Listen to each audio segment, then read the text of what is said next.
como Gustavo Petro no solamente es jefe del gobierno, es jefe del Estado. Él habla por todos los colombianos y él simplemente comenta Heil Hitler en su cuenta de X. ¿Quién gana y quién pierde en las elecciones de Colombia? Que hay zonas rojas donde mandan sus amigos los narcoterroristas, en donde el bandido de Cepeda sacó el 100% de los votos. Cepeda, mira cómo estoy temblando. Están utilizando la inteligencia artificial para enviar falsos mensajes en los que yo supuestamente lanzo toda clase de mentiras, toda clase de insultos y agresiones. ¿Cómo está realmente el país? ¿La división realmente afecta a los colombianos? La gente también, yo creo que está muy cansada, los votantes están muy cansados de las propuestas de los partidos políticos. ¿Qué opinan de países como Estados Unidos, Venezuela, China y el resto del continente de un cambio hacia la extrema derecha? Los declaro objetivo militar del próximo presidente de la República. ¿O prefieren que continúe el progresismo en este país? Que haya igualdad social, que no haya un norte y un sur. ¿Cómo está la geopolítica en América Latina y también en el mundo entero? ¿Por qué las elecciones en Colombia son tan importantes? Son una serie de preguntas que vamos a estar esclareciendo con nuestro invitado del día de hoy, Ulf Thorn. Estará hablando con nosotros y dándonos sus impresiones acerca de lo que le espera a Colombia y lo que le espera al resto del continente. Hola, yo soy Mauricio. Antes de continuar con esta entrevista, suscríbete al canal, dale like y por supuesto comparte este video. Pero antes de eso, queremos conocer tu opinión acerca de este tema que es tan importante. Escríbenos, dinos de qué parte del mundo te estás conectando y cuál es tu impresión.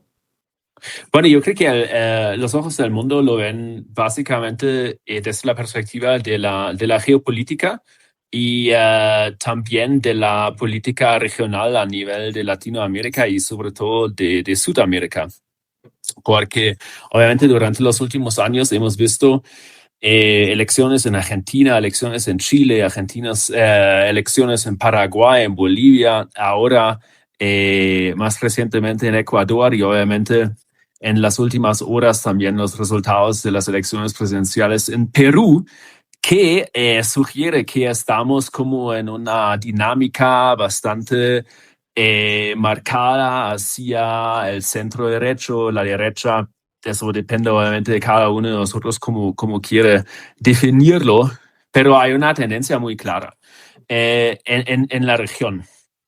Obviamente ahora más tarde, en septiembre, vamos a tener elecciones presidenciales en Brasil, pero yo creo que entonces el mundo obviamente tiene un gran interés en lo que está pasando acá en Sudamérica por temas de geopolítica, de los cuales podemos hablar más tarde, pero también obviamente porque estos territorios donde estamos ahora están muy ricos o son muy ricos en recursos naturales, por ejemplo. Entonces, por eso es tan importante también tener un interés en la política colombiana, por ejemplo, y lo que está pasando acá. Pero hay que aclarar algo. Esta no es la América del Sur de época de Hugo Chávez Frías. No es el mismo panorama que teníamos cuando Hugo Chávez y la petrochequera de Chávez permeó muchas democracias y muchos gobiernos en Sudamérica. ¿Cómo está ahora? Porque pues estamos viendo lo que está pasando en Perú. Lo de Perú realmente es un conteo voto a voto y un país completamente dividido. La mitad del país está por una tendencia y la otra por otra tendencia. ¿Podría estar pasando lo mismo en Colombia? Bueno, yo creo que en primer lugar, para abordar como la primera parte de tu pregunta, hay que ver que obviamente ahora la presidencia, la administración presidencial en Estados Unidos es completamente diferente. Es una administración, la segunda administración de Donald Trump, que es mucho más como intervencionista, sobre todo en la propia región. Eso es muy importante y eso es, yo creo que una gran diferencia a administraciones anteriores.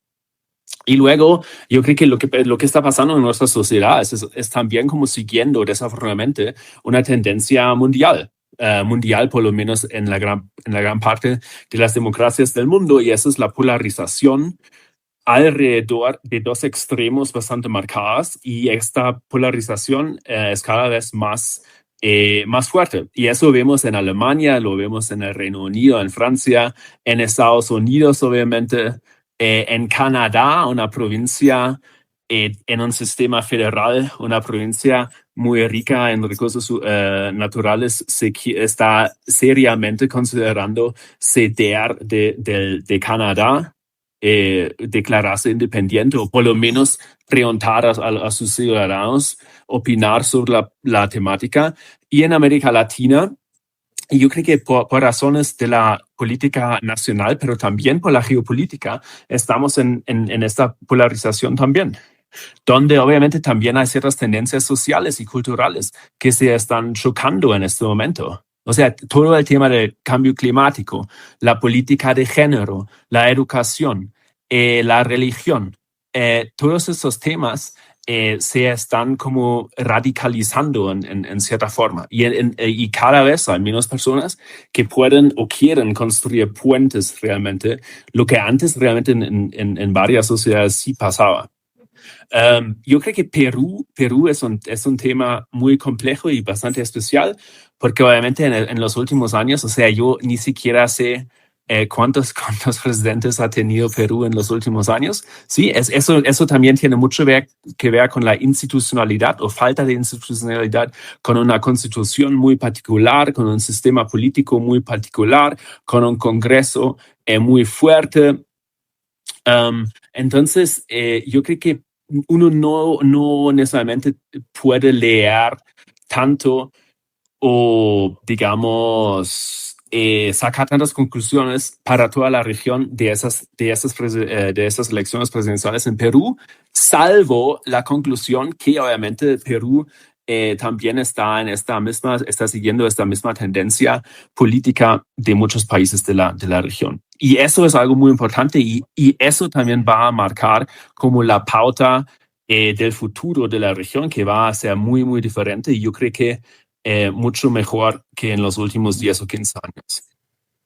Profesor, la primera vuelta electoral en Colombia, regresando al tema, pudo ser sorpresiva para muchos, porque algunos sectores podían pensar que una tendencia iba a arrasar y la otra no iba a llegar a ser la que ganaba. Hablamos de que mucha gente pensaba que Abelardo de la Espriella no podía ser el ganador de la primera vuelta electoral, que realmente si hubiese sido una sola vuelta sería el presidente actual de Colombia por la cantidad de votos obtenidos. Que ese mapa electoral que deja esta primera vuelta, ¿cómo deja a Colombia en este momento para una segunda presencia, para ese balotaje final de elecciones que va a definir quién va a ser el presidente de la República? Bueno, yo creo que antes que nada, este fenómeno de Abelardo es un fenómeno que muchos politólogos, así llamados analistas, periodistas y demás, incluso las grandes empresas que hacen las encuestas, obviamente habían analizado de una manera bastante equivocada. Porque yo creo que ahora hay también diferentes formas de analizar datos electorales o datos de las encuestas. O sea, hay Polymarket, por ejemplo, ese sitio web. Hay en X, por ejemplo, hay varios analistas que realmente ya semanas antes de la primera ronda de las elecciones del 31 de mayo empezaron a decir que hay cierta dinámica, cierta tendencia hacia Abelardo. Mientras, por ejemplo, ningún periódico en Colombia, ningún think tank, ningún periodista decía que Abelardo tenía una oportunidad de, por ejemplo, vencer a Paloma, ¿sí? Que fue como su competencia directa, digamos, en este sector de los votantes. Y realmente lo que pasó unos días antes de las elecciones de la primera ronda, uno podía ver, por ejemplo, en la Bolsa de Valores de Colombia, o sea, en la subida de varias acciones muy importantes, los bonos de la nación, a pesar de este desastre financiero en las finanzas públicas que ha causado el actual gobierno, los bonos, los precios de los bonos o las tasas que tiene que pagar la nación empezaron a caer un poquito. El peso colombiano empezó a fortalecerse, por ejemplo. Eso son los días antes de las elecciones. Y eso es el mercado señalando y esperando, anticipando que algo está pasando dentro de los votantes, que las encuestas y nuestros debates en los medios de comunicación, en las universidades, en los periódicos, simplemente no reflejaban, ¿sí? Y yo creo que eso tiene mucho que ver con el fenómeno, digamos, de la polarización, algo de populismo, aunque yo creo que es muy difícil definir realmente qué es eso del populismo, porque obviamente un político tiene que ser popular, porque sin populismo, ¿cómo va a ganar elecciones? ¿Sí?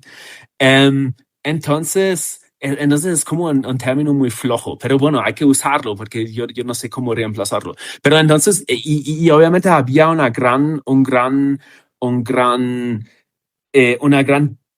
falta de satisfacción con los últimos, yo creo que ni siquiera con los últimos 4 años, sino quizás con los últimos 6 o 7 años, desde el 2019, estos disturbios sociales, un presidente que no podía ni siquiera proteger una estación de Transmilenio, estoy hablando de Iván Duque, luego la pandemia, el COVID, todos esas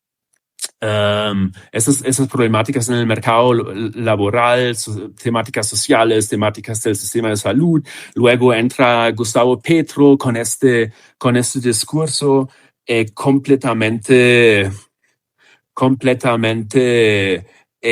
Popular. Sí, popular, pero como careciendo de lógica en cuanto del medio ambiente, de los hidrocarburos, de la transición energética en Colombia y demás. Y obviamente de una paz total. Y ahora, 4 años después, muchos colombianos realmente se dan cuenta que no se ha cumplido ni una de esas promesas. ¿Sí? Que realmente hoy en día estamos en una situación donde tampoco, y con eso termino, tampoco los partidos tradicionales realmente, ni siquiera en la oposición, han podido proponer iniciativas legislativas para realmente permitir que el país avance. Y lo interesante del fenómeno de Abelardo, y volviendo al tema de la mirada internacional, es que él no surge de un partido político. O sea, él no ha pasado los últimos 40 años en el Partido Liberal tratando de hacer networking y tratando de ser amable con todo el mundo, ¿sí? Él es un outsider y eso es lo interesante, como Milei es un outsider, ¿sí? Precisamente tocando ese punto, en otros espacios se ha analizado con personas, con expertos, y hablaban del mismo tema, que no es un político tradicional. ¿Esto qué puede significar? Que la gente se cansó de los políticos tradicionales, que esto es un voto castigo, que esto es una mirada a un mundo distinto completamente, o cómo se explica este fenómeno que una persona que no es política, que ha dicho yo no voy con negros, yo no voy con blancos, no voy con indios, no voy con amarillos, esté disputándose la presidencia de la República y sea la gran sorpresa con ese tipo de discurso? Bueno, yo creo que los votantes en su mayoría están muy decepcionados de los partidos tradicionales. Y realmente si nosotros vemos los candidatos, o sea, Paloma es una candidata del uribismo, ¿sí? O del centro democrático. Ahora se llama diferente, pero básicamente es la misma cosa. Y es algo que los colombianos ya conocen. Iván Duque también fue el candidato y luego el presidente de este mismo movimiento político y vemos cómo terminó eso en la elección de Gustavo Petro, ¿sí? Entonces Duque realmente dejó un legado terrible, es decir, Gustavo Petro. Entonces, la gente también, yo creo que está muy cansada, los votantes están muy cansados de las propuestas de los partidos políticos, de la carencia de ideas realmente innovadoras para este país y de la falta de una visión de este país. Eso es algo muy, muy interesante, creo yo, como extranjero que lleva ya 13 años en este país viviendo y trabajando, y es como una falta de una visión a dónde queremos estar en 50 años. Le pregunto esto. O en 100 años. Y quizás para terminar esta respuesta, y uno tampoco debería subestimar el poder de las redes sociales. Y yo creo que la campaña electoral de Abelardo, obviamente también juntarse con su fórmula vicepresidencial, o sea, una persona que realmente entiende algo de la economía, ha sido casi una obra maestra desde el punto de vista de cómo manejar una campaña política, porque él no tenía como esta maquinaria de un partido, pero él sí tenía ciertas temáticas, ciertos personajes, ciertas ideas, una cierta visión, y uno puede pensar esa visión lo que uno quiera, pero es una visión que él sabía vender en las redes sociales. Ahora, ¿cómo evaluar la situación del voto? El voto en la periferia, en los lugares de conflicto, gana la izquierda, en el centro del país gana la derecha de Abelardo de la Espriella, que es una derecha distinta a la derecha de Paloma Valencia y todo lo que estábamos acostumbrados, ¿no? Pero ¿usted no cree que la gente salió a votar con miedo a que hubiese un continuismo por parte de las políticas implementadas por Gustavo Petro? No vamos a votar por Cepeda porque me da miedo que siga lo de Petro, o voy a votar por Cepeda porque me da miedo un salto al vacío con Abelardo de la Espriella. ¿Realmente el colombiano votó por propuestas de cambio distintas o votó con miedo? Bueno, yo creo que en una sociedad tan compleja como la colombiana, con tantos grupos muy diferentes, en tantos territorios muy diferentes, eso es muy, muy difícil de contestar. Lo que sí es cierto es que obviamente en las regiones donde sí hay presencia de la guerrilla o de algún grupo criminal, ganó muchos votos Iván Cepeda, ¿sí?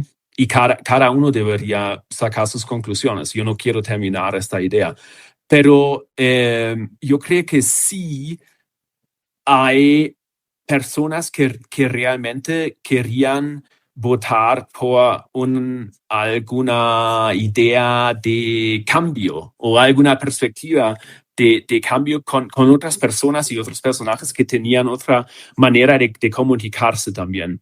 Y yo creo que eso también es el gran problema quizás, o eso fue el gran problema de Paloma, a pesar de su realmente gran trabajo en términos de su actividad en el Senado durante los últimos años, su gran presencia en los medios de comunicación. Pero ella manejó una campaña como muy tradicional, como la manera como ella eligió su fórmula vicepresidencial, todo eso fue muy calculado y la gente realmente, la gente entiende que eso fue una movida muy calculada, que normalmente estos dos personajes quizás no... ¿Realmente hizo campaña? ¿Realmente hizo campaña Paloma? ¿O la campaña fue defenderse y acusar a un candidato y no llevar propuestas, sino bajar el discurso a la gente que realmente quería, y tal vez valerse de ser mujer y tener una gran posibilidad de mover masas? ¿No lo hizo? Sí, y bueno, y eso es a lo que iba antes, que yo creo que falta como una visión del país donde quiere posicionarse el país en unos 50 años o más incluso, ¿sí? Que realmente eso fue como una campaña hasta cierto punto de miedo, o sea, si votan por Cepeda, tienen 4 años más de Petro o peor, ¿sí? Pero no, ella realmente no creó como una visión positiva, optimista, decía, voten por mí y vamos adelante. Y no me importa quién más está en esta carrera, en esta competencia, ¿sí? Y obviamente la actual la actual administración presidencial, su candidato es honestamente desde la perspectiva mediática una persona terriblemente aburrida, una persona que no puede ni siquiera mantener como este discurso, este debate que tenemos, que tú y yo estamos teniendo en ese momento, porque no tiene como un papel donde tiene todas sus frases preescritas. Y realmente es un candidato que nunca en toda su carrera política ha hablado de nada más que derechos humanos y paz. No hay ideas para el sistema de salud pública, de la economía, de los hidrocarburos, del cambio climático, de la diplomacia, de la relación con Estados Unidos, nada. Entonces, y por eso yo creo que en toda esta tendencia, volviendo como al tema regional también, de esas tendencias políticas, la gente simplemente quería algo que tenía como una cierta chispa, algo de optimismo. Y incluso, y yo creo que eso es muy importante también para nosotros, algo sobre lo cual nosotros nos podemos reír de vez en cuando. Porque la política no siempre puede ser como tan grave. O sea, uno no puede hablar de los derechos humanos las 24 horas, los 7 días de la semana, ¿sí? Porque la gente se cansa. Precisamente uno de los suscriptores que nos está viendo, LF Malaver, dice: la verdad considero que los candidatos hicieron campaña, sin embargo, solo el equipo de la campaña de Abelardo supo leer de manera magistral el nuevo mundo digital. Además, ha sido un candidato que ha sido coherente, dice más abajo el planteamiento desde que inició la campaña, y eso es algo que ha calado en las personas, tal vez interpretando a esta persona lo que estamos analizando, ¿no? Que aquí hubo un manejo distinto en la campaña.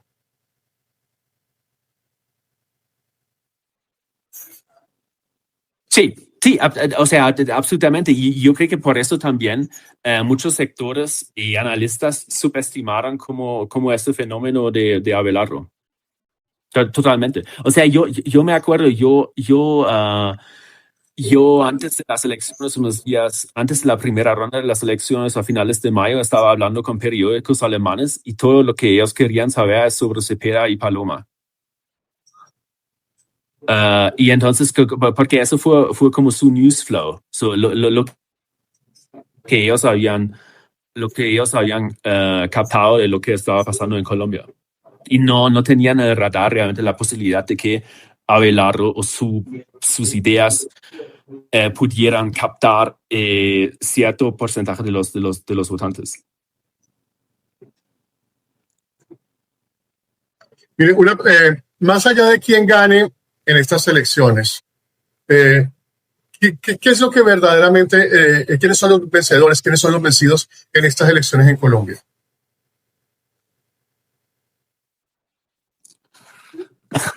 Bueno, yo creo que hasta ahora, o sea, si uno ve el panorama electoral y como las encuestas para la segunda ronda, yo creo que la gente que depende del Estado, la gente que realmente sigue delincuendo, y yo creo que también en términos de la política exterior, Rusia y China, porque Colombia es tan importante por su ubicación geográfica y por ende geopolítica y geoeconómica en este mundo multipolar. Y yo creo que cualquier persona que realmente tenía este sueño ya por décadas de cambiar el diseño y la estructura de la sociedad colombiana por siempre. Y yo creo que esa gente que empezaron como a vivir este sueño hace 4 años ya no lo está haciendo. Entonces yo creo que todos los que no están en el sector privado y que básicamente viven del Estado de alguna forma son perdedores de lo que está pasando en este momento. Pero, o sea, en este momento es muy difícil realmente contestar la pregunta, porque obviamente tenemos que ver qué exactamente va a pasar en la segunda ronda del 21 de junio y lo que va a pasar después. Pero el país, yo creo que está en una situación muy delicada y lo que va a pasar después de esta segunda ronda va a ser muy delicado. Solamente por decir o abordar el tema de la violencia política, que también vemos en varios países y sociedades del mundo.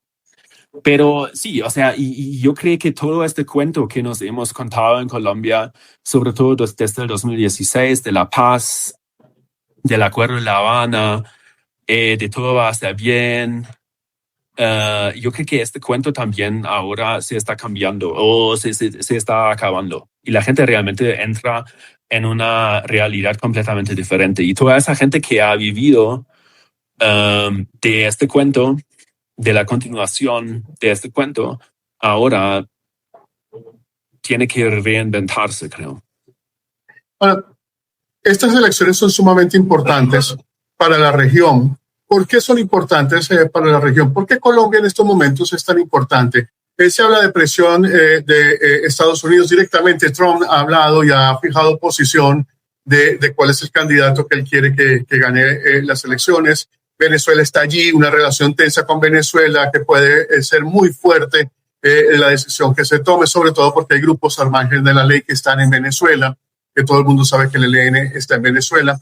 Y también China tratando de avanzar en la región, viendo un poco cómo se mueve la geopolítica. Entonces, ¿qué tan importante es esta decisión que van a tomar los colombianos para el mundo, para la región y para el mundo? Yo creo que empecemos con la región. Yo creo que para la región, si gana Abelardo y si él termina siendo presidente de la República, eso va a ser básicamente una consolidación de una política de la segunda presidencia de Donald Trump. Y eso es una orientación hacia un dominio, un control, una hegemonía, uno puede elegir el término, de nuestra región, de América del Norte y de América del Sur. Y obviamente lo que pasó el 3 de enero en Caracas, lo que ha pasado en Venezuela desde entonces, en los últimos meses, también es una muestra muy clara. O también lo que de vez en cuando escuchamos sobre Cuba, lo que está pasando en Cuba, sobre supuestas negociaciones entre Estados Unidos y Cuba, también muestran realmente esta tendencia en nuestra región. Colombia obviamente es un país muy importante y yo creo que, yo creo que los colombianos mismos de vez en cuando no se dan cuenta de eso, que realmente Colombia, hay 50 millones de personas, es la tercera, es el tercer país con más población en América Latina, la cuarta economía más fuerte de América Latina, el único país en Sudamérica con 2 costas, de la cual desafortunadamente solamente estamos desarrollando una y la otra estamos completamente ignorando. Aunque al otro lado de la otra costa del Pacífico hay un mercado enorme de miles de millones de consumidores con cada vez más plata y poder adquisitivo. Entonces Colombia está lleno de ideas, de personas que tienen ganas de lograr muy lejos o de llegar muy lejos, y un país lleno de recursos que el mundo hoy en día está necesitando para la transición energética, para la inteligencia artificial y demás. ¿Sí? Entonces estamos realmente en una situación excelente desde esta perspectiva. Eso obviamente no les ha escapado a los rusos y los chinos, que también tienen un gran interés. Si uno está en X, por ejemplo, donde uno debería estar realmente mucho más que en Facebook o en Instagram o en TikTok, aparte de este canal, obviamente, en X, el embajador de la República Popular de la China está muy activo. Y desde su punto de vista, o desde el punto de vista de China, el país que él representa acá, él hace un excelente trabajo en Colombia. Su presencia, sus ideas, sus preguntas. Entonces, esto es muy interesante. Y es muy interesante que otras embajadas son mucho más tímidas sobre todo las europeas, ¿sí? Que hablan realmente de temas que en Colombia no son tan relevantes y que realmente no aportan tanto al desarrollo del país. Pero los chinos sí están sobre todo como bajo la superficie, están yo creo que muy activos en términos económicos. No tanto en la retórica, no tanto en términos políticos, pero seguramente en términos culturales. En las universidades, por ejemplo, planteando ideas, eso es súper importante, plantear ideas en la sociedad. Y en términos económicos y financieros, los que vivimos en Bogotá vemos que una obra pública básicamente construida por los chinos está avanzando con grandes pasos, ¿sí? O sea, si la alcaldía de Bogotá hubiera contratado a Siemens, una multinacional alemana, o a Alstom, una multinacional francesa, seguramente ellos hubieran encontrado un nido de un pájaro en algún lado y hubieran parado la construcción por 6 meses, ¿sí? Entonces están avanzando, y no solamente están avanzando, están realmente logrando resultados. Yo creo que es algo visible, algo tocable. No solamente palabras, yo creo que eso es muy importante. Obviamente China tiene un gran interés en los recursos de Colombia, eso es muy, muy obvio, y China también tiene un gran interés en Colombia por su ubicación geográfica. Mire, muchas personas... Sí. Y finalmente, y Rusia obviamente siempre ha tenido, o sea, esto ya viene de los tiempos de la Unión Soviética, que Rusia tiene un interés en América Latina en ciertos puntos. Rusia había invertido mucho en Venezuela, por ejemplo, y eso es también lo que pasó en Caracas el 3 de enero de este año, también fue un golpe muy fuerte, no solamente contra China, sino contra Rusia también.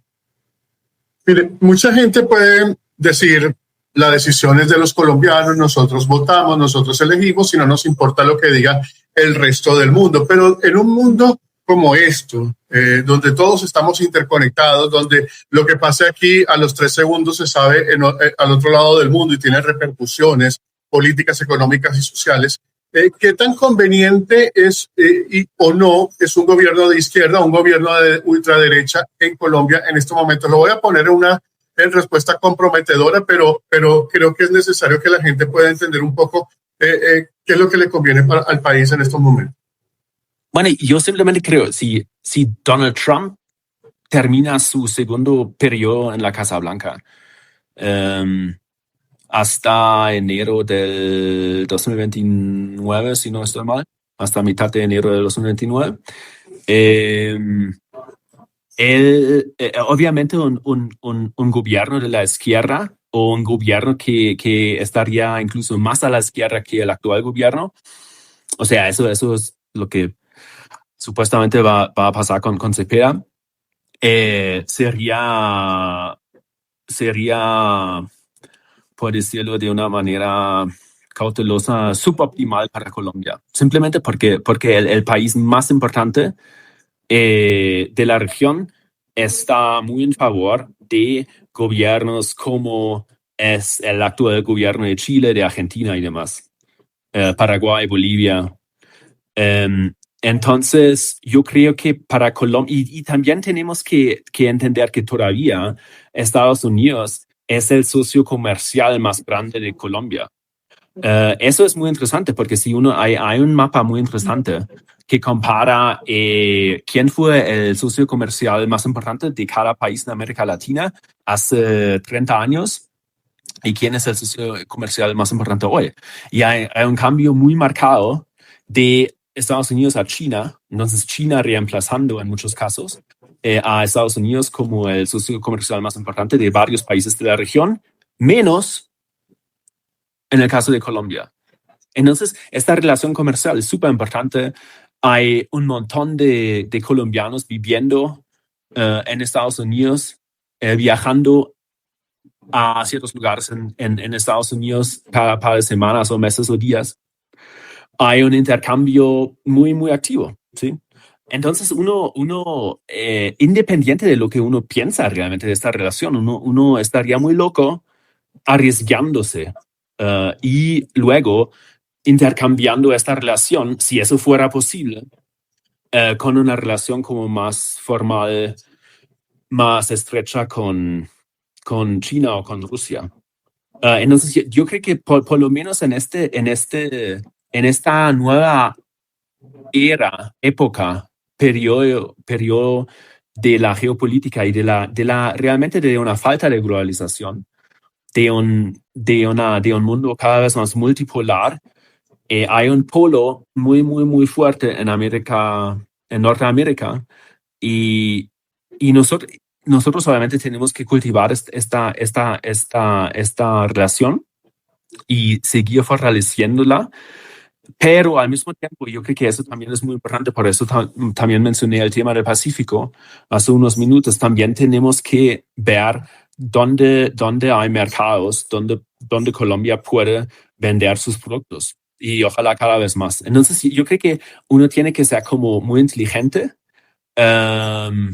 y muy astuto en fortalecer los vínculos con Estados Unidos, que obviamente han sufrido bastante durante los últimos 4 años, y al mismo tiempo desarrollar otros mercados. Y algo que yo creo que es muy importante, porque nosotros siempre pensamos como de países que quedan bastante lejos, como China y Rusia, India, otras partes de los BRICS, pero realmente tenemos grandes oportunidades en la región también.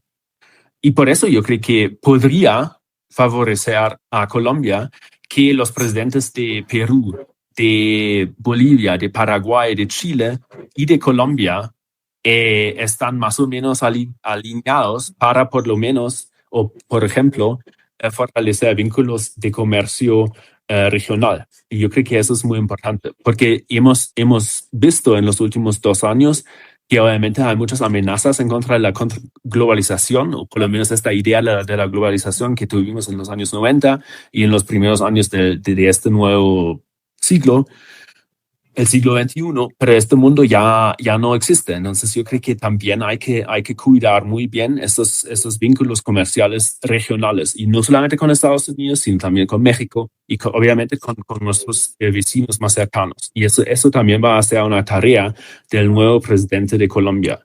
Entonces no es como algo como muy algo que suena muy lindo, como me voy de viaje a Beijing y me saco la foto, sino yo creo que es muy, muy práctico. ¿Cómo podemos fortalecer nuestros vínculos comerciales con Ecuador, con Perú, con Brasil, quizás en algún momento y demás? ¿Cómo están los ojos del mundo actualmente puestos en estas elecciones en Colombia? Se está analizando que pueda haber algún tipo de coacción al voto, de que no sea un voto 100% voluntad popular, sino que pueda ser presionado desde el gobierno, desde la oposición, desde los grupos al margen de la ley. ¿Cómo lo está viendo el mundo estas elecciones en Colombia? La segunda vuelta, el balotaje. Bueno, yo creo que el único poder que realmente está, o el único país poderoso que está preocupado por las elecciones y la posibilidad de fraude en las elecciones, y fraude siempre hay, o sea, fraude también existe en elecciones en Alemania, en cualquier otro país del mundo. O sea, no tenemos que pensar que eso solamente existe acá.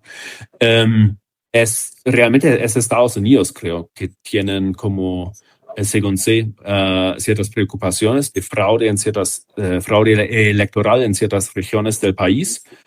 Y ya había como ciertas, no evidencias, pero casi evidencias en la primera ronda, sí, en ciertas regiones del país.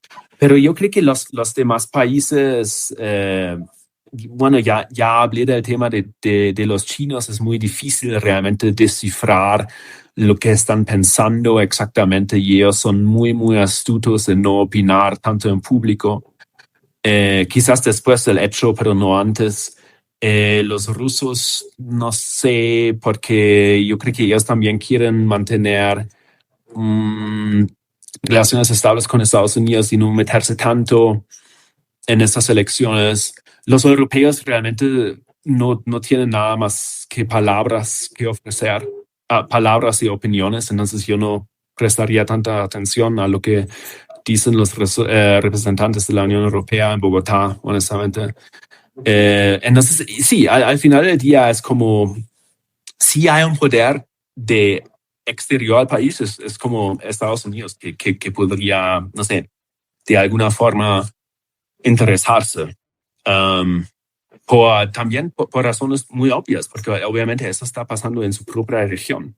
Y siempre y cuando, y los chinos y los rusos no estarían actuando de otra manera. Si algo estaría pasando en su propia región, en su propia zona de influencia, ellos obviamente actuaran. Entonces, eso lo que está haciendo Estados Unidos no es nada realmente, desde la perspectiva de las relaciones internacionales, no es nada como muy raro. Opinar, obviamente uno va a opinar, si uno tiene un interés en un país como Colombia, uno obviamente termina opinando. Ahora, evidentemente, uno de los dos va a ser presidente de la República, de eso no hay duda, en este momento no nos queda duda. ¿Cómo va a ser ese país después de estas elecciones? ¿Cómo reconstruir un país que está completamente dividido en dos bandos? Gobernar para el bando que te apoyó es fácil, pero gobernar para el bando que no te apoyó, ¿cómo va a ser ese gobierno? Indiferentemente de quién gane, ¿cómo reconstruir una Colombia completamente dividida y con una campaña tan encendida, tan polarizada, que hasta el propio presidente de la República en ejercicio se ha metido en la campaña? Sí, eso obviamente es muy preocupante y eso también muestra como la debilidad de ciertas instituciones de este país, muy desafortunadamente, ¿sí? Porque simplemente el hecho de que el actual presidente se mete en las elecciones de una forma tan obvia y tan descarada. Sí, y usando terminología en su cuenta en X que con la cual en Alemania uno terminaría en la cárcel. O sea, si uno dice en público Heil Hitler en Alemania, uno tiene un gran problema y un proceso judicial penal.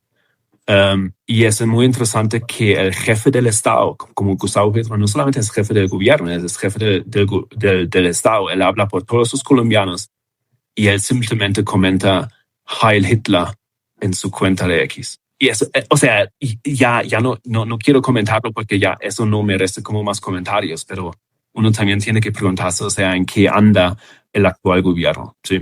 Y cómo quiere, como estamos hablando de cómo el mundo está viendo a Colombia, cómo quiere él que el mundo vea a Colombia. Entonces, eso es bastante clave. Pero bueno, a tu pregunta, o sea, ¿cuándo, en qué época de la historia de este país Colombia no ha estado dividido? Entonces, eso, yo creo que eso es exactamente el gran problema que tenemos. Eso no es solamente un problema que es como único a Colombia. Yo creo que hay varias sociedades y realmente vamos a ver más y más sociedades, por ejemplo, en Europa, que están como en este camino de una polarización bastante marcada. Yo creo que el próximo gobierno tiene que tener un plan de acción inmediata respecto a, por ejemplo, seguridad, respecto a cortar el gasto público, que significa también, porque si el Estado deja de gastar como un marinero borracho, como lo está haciendo en este momento. Pero aunque tenemos que contextualizarlo del marinero borracho, por lo menos el marinero borracho está gastando su propia plata. Sí, sí, la que ha producido. Sí. El Estado está gastando nuestra plata. Entonces, y eso obviamente este gasto terrible del Estado colombiano en los últimos años y meses sobre todo, obviamente también ha puesto presiones en las tasas de inflación y demás. Entonces, y eso significa básicamente que para los colombianos es más difícil comprarse una casa, un apartamento, un carro, lo que sea. Pagar su tarjeta de crédito si las tasas de interés siguen creciendo porque también uno de los factores es obviamente el gasto público. Entonces, yo creo que eso también sería otro frente, aparte de la seguridad, y realmente tener como ciertas ideas que prenden el país, que cambian el discurso. Y yo creo que eso es muy importante, cambiar este discurso. Um, eh, y yo creo que ha sido muy claro que con firmar un documento con un grupo de terroristas, uno no puede sanar las heridas de una sociedad. Eso no es posible. Eso lo que pasó en el 2016 y desde el 2016. Entonces, yo creo que honestamente, yo creo que el tema de la polarización nos va a acompañar por muchos años más, pero yo creo que por lo menos lo que debería hacer el gobierno es crear como una distracción a esta polarización. Y esa distracción es normalmente mantener entretener en el sentido en el sentido de crear crecimiento económico, que la gente quiere invertir, que la gente quiere gastar, que la gente quiere emprender, que la gente, incluso hay muchos colombianos muy juiciosos y muy inteligentes y muy bien formados afuera de Colombia. ¿Por qué están afuera de Colombia? Porque no pueden emprender acá. Entonces, porque no hay empleo. Bueno, porque no existen las condiciones, pero también porque no existe como el contexto, no en la política, no existen como las figuras que realmente dicen, vengan y inviertan, y ustedes no van a pagar impuestos por no sé qué, 5 años o lo que sea, no importa. Entonces, yo creo que hay que cambiar como este discurso, hay que cambiar el chip, y obviamente tener ciertas políticas que uno puede poner en marcha ya a partir de la mitad o principio de agosto de este año para realmente hacer cambios muy, muy directos y tangibles en la sociedad. Y sobre todo en términos de seguridad. Y es muy obvio, o sea, leyendo, por ejemplo, la prensa financiera alrededor del mundo, si uno de los dos candidatos gana, ya hay inversores que están básicamente que ya empacaron sus maletas y ya están, o sea, podrían estar en Bogotá esta noche o mañana. Sí, o sea... Con capacidad de inversión, con capacidad de inversión. Sí, absolutamente, porque existe un gran interés realmente en invertir en Colombia siempre y cuando el Estado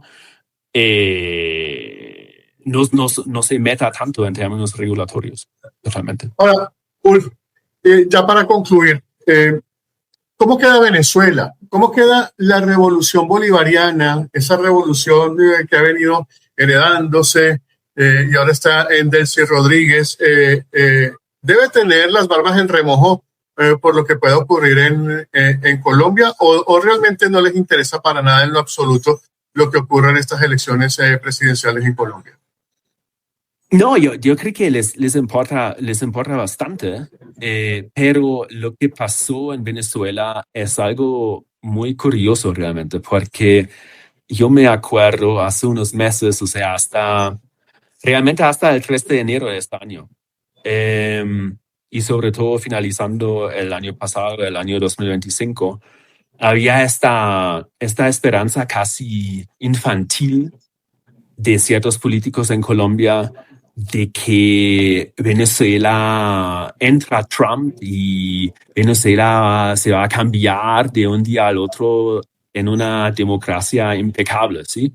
O sea, básicamente la misma gente que pensaba que Irán se vuelve en una democracia occidental en una sola noche. Eso es absolutamente ridículo. Entonces, lo que Trump realmente hizo es algo que bajo las normas internacionales y el derecho internacional, no quiero entrar en esta discusión, ese es un tema interesante, pero quizás no tan relevante porque los hechos ya están. Él simplemente cambió el gobierno de Venezuela en una noche. Y él sacó el actual presidente del país e instaló, y eso es lo interesante, sobre todo para la gente que tenía como ese gran sueño con su amiga María Corina y no sé qué, ¿sí? Eso fue solamente como una narrativa. Porque ¿en qué anda María Corina ahora? ¿Sí? Puliendo su premio Nobel. Yo no sé, yo no tengo ni idea. Pero entonces lo interesante es que lo que Trump hizo, él cortó la cabeza y reemplazó Maduro con su vicepresidente, que también es una chavista, o sea, viene de como toda una dinastía de chavistas, ¿sí? De una familia muy chavista, pero le dijo a Delcy Rodríguez, Delcy, tú puedes ahora ser presidente de Venezuela. Básicamente, yo te nombro, yo te pongo en el trono, pero tú tienes que portarte bien. Y portarte bien básicamente significa para Trump no tratar de exportar esta revolución, entre comillas, a otras partes del mundo, sobre todo a otras partes de la región, como Colombia, no meterse en otros países y proveer petróleo para las refinerías en Texas. Y entonces Delcy dijo, listo, me parece aceptable esta idea. Entonces es muy interesante que uno cortó la cabeza, pero que realmente todo ese sistema chavista, con todas esas personas en todas esas posiciones muy importantes, básicamente sigue existiendo. Obviamente han tenido que cambiar su comportamiento, sus pronunciamientos públicos, ¿sí? Ahora parecen como mucho menos bélicos, pero básicamente la gente todavía está allá y es muy interesante que ese sistema funciona de tal manera que ahora hay ciertos ingenieros de petróleo que se van de Colombia a Venezuela porque tienen oportunidades laborales que son mejores en Venezuela que en Colombia. Eso ya dice mucho sobre también la política energética en este país, en Colombia. Sí. Y obviamente de una cierta esperanza, una cierta expectativa sobre a dónde va o podría ir Venezuela. Pero yo creo que como este escenario de amenaza, como lo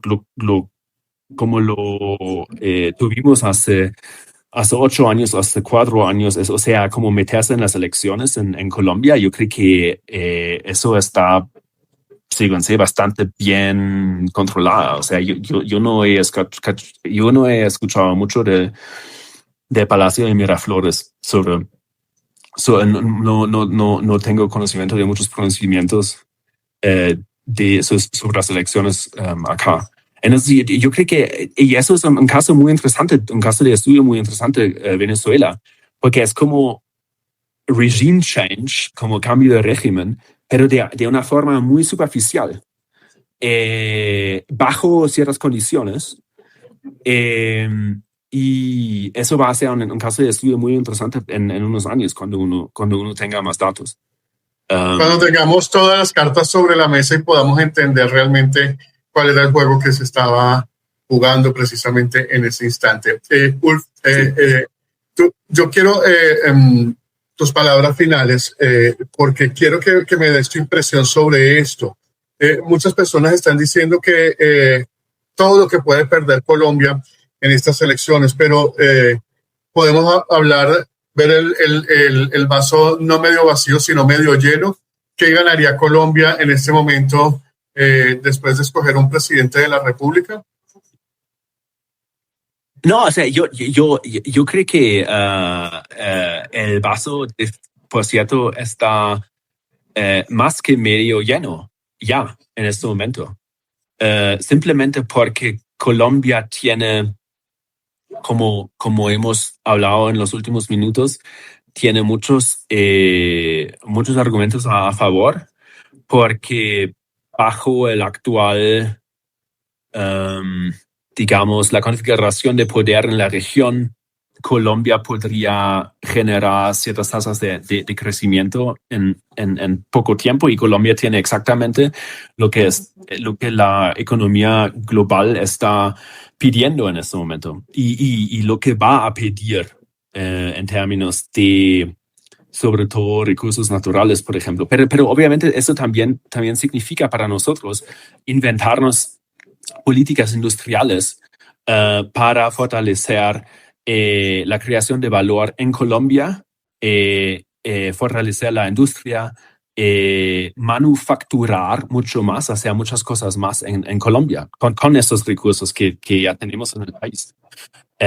Y allá, en este sentido, también existen casos exitosos. Uno debería también aprovechar mucho más la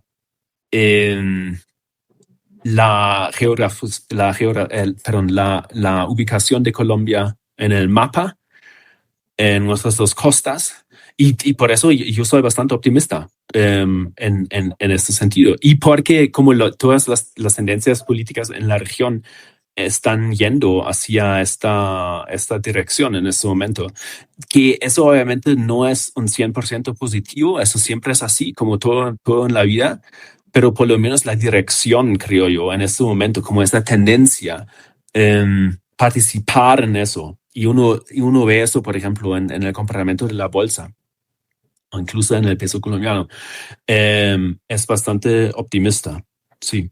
Pero sí, o sea, yo creo que uno también tiene que ponerse a esta tarea y desarrollar como ideas dónde queremos estar en 50 años y dejar de opinar sobre ciertas cosas que no tienen nada que ver con Colombia. Por ejemplo, el gobierno de Iván Duque opinaba mucho sobre lo que estaba en ese entonces pasando en Ucrania y, o sea, con todo el respeto, pero nosotros no tenemos nada que ver con eso y nosotros tenemos mucho que ver con buenas relaciones con Rusia en el sentido de tener buenas relaciones comerciales con Rusia, porque nosotros compramos, por ejemplo, muchos fertilizantes de Rusia. ¿Y por qué pelear con alguien sobre algo que sí, No nos competen. sí? Definitivamente que no son unas elecciones normales, son unas elecciones atípicas, porque los cambios que se están registrando en la geopolítica de Latinoamérica son fuertes, son contundentes, no es el mismo panorama de hace unos 5 años atrás, no son los mismos gobiernos y no son las mismas personas las que están sufragando, porque hay cambios que se están registrando y esto se ve no solamente en las encuestas que no acertaron, sino en los cambios que están proponiendo algunas personas para los países. Yo soy Mauricio. Hasta una próxima oportunidad.